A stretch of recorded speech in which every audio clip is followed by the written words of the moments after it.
Hello, welcome back to the reading of the poem of the Man God written by Maria Valtorta, Volume 2, Chapter 189, The Son of the Widow of Nain, 14th June, 1945.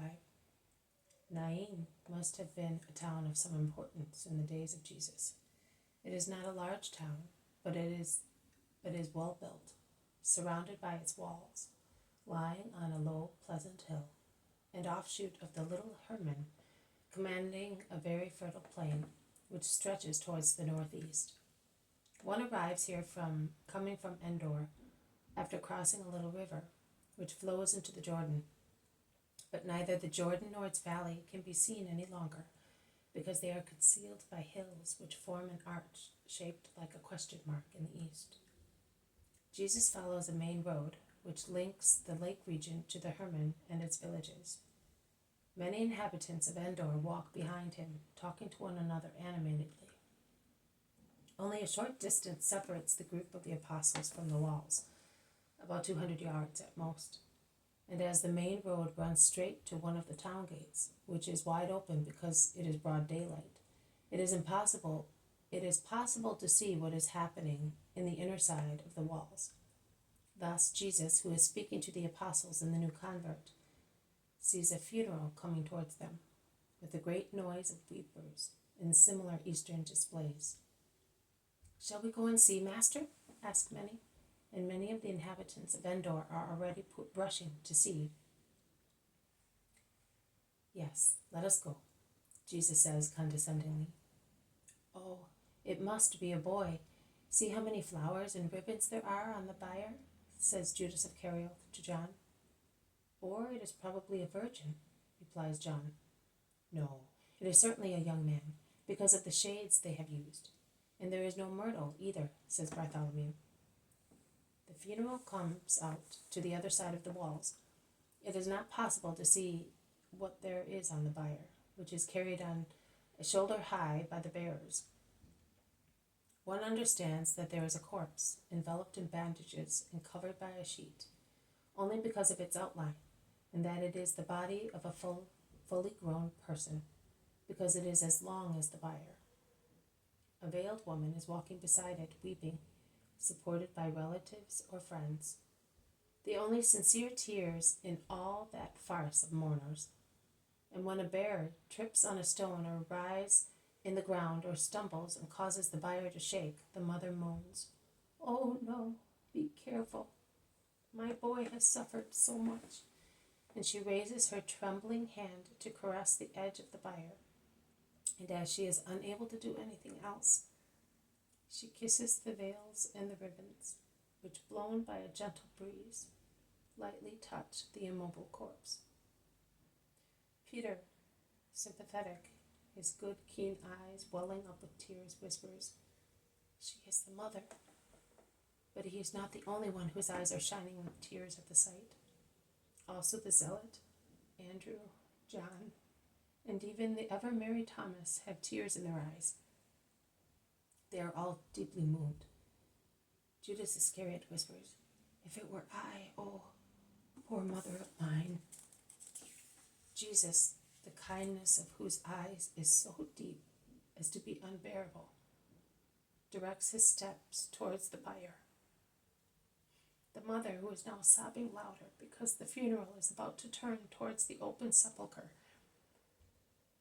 pushes him aside resolutely when she sees that Jesus wants to touch the bier.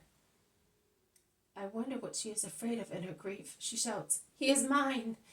and looks at Jesus with staring eyes. "I know, Mother. He is yours. He is my only son. Why should he die? He was so good and dear. He was my joy, and I am a widow. Why?"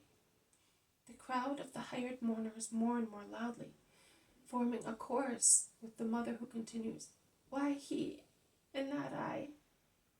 It is not just that she who has borne a child should see her offspring perish.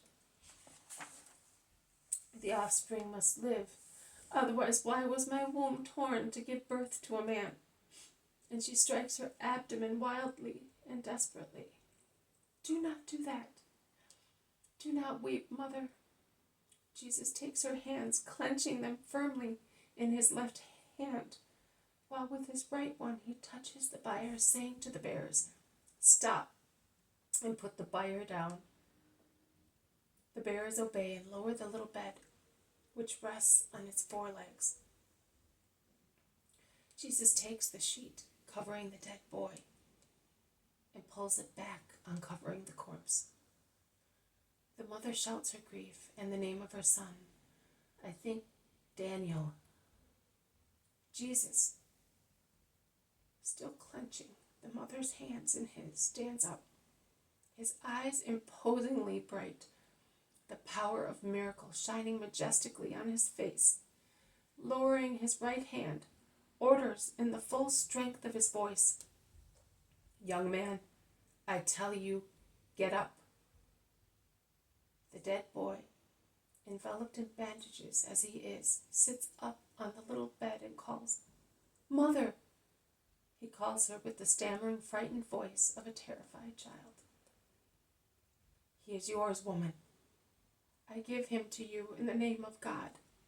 Help him to get rid of the sudarium and be happy." And Jesus makes the gesture of withdrawing. Impossible. The crowds rivet him to the bier on which the mother has thrown herself, groping for the bandages, endeavoring to be quick, while the imploring childish moaning repeats, "Mother! Mother!" The sudarium and bandages are undone, and mother and son can embrace each other. And they do so without bothering about the sticky balms, which the mother removes from his dear face and hands, making use of the same bandages. As she has not clothes to put on him, she takes off her mantle and envelops him in it, caressing him all the time. Jesus looks at her. He looks at the loving group, close together on the edge of the little bed, no longer a bier, and he weeps. Judas Iscariot sees his tears and asks, "Why are you weeping, my Lord?" Jesus turns his face towards him and says, "I'm thinking of my mother." The brief conversation draws the woman's attention to her benefactor. She takes her son by the hand. She supports him because his limbs are still somewhat numb. And kneeling down, she says, "You too, my son, bless this holy man who has restored you to life and to your mother." And she bends to kiss Jesus' tunic, while the crowd sing hosannas to God and to his Messiah, who by now is well known for what he is, because the apostles and the people of Endor have taken upon themselves to tell who he is, who worked the miracle. And the crowds exclaim, "Blessed be the God of Israel. Blessed be the Messiah, his messenger. Blessed be Jesus, Son of David. A great prophet is risen among us. God has really visited his people. Alleluia, alleluia." At last, Jesus can steal away and enter the town. The crowd follow and pursue him, exulting in their love. A man rushes towards Jesus and bows deeply to him. "Please come and stay under my roof." "I cannot. Passover prevents me from making any stop except those programmed. In a few hours it will be sunset, and this is Friday." "Exactly. That is why I must reach my halting place before sunset. I thank you just the same, but do not keep me back. I am the head of the synagogue." "So you mean that you are entitled to have me?" "Man, if I had arrived here only 1 hour later, that woman would not have had her son restored to her. I am going where other unhappy people are waiting for me. Do not be so selfish as to delay their joy. I will certainly come again, and I will be with you in Nain for several days. Now let me go." The man does not insist anymore. He only says, "As you said, I will wait for you." "Yes, peace to you, and to the citizens of Nain." Also to you, people of Endor, peace and blessings. Go back to your homes. God has spoken to you through the miracle. Endeavor, through the power of love, to have all your hearts restored to goodness. A last chorus of hosannas. Then the crowds let Jesus go, and he crosses the town diagonally and goes out into the country towards Esdraelon. This has been a reading from the poem of the Man God, written by Maria Valtorta, Volume 2, Chapter 189, The Son of the Widow of Nain. Thank you for listening. I will see you tomorrow. May God bless you, and may peace be with you.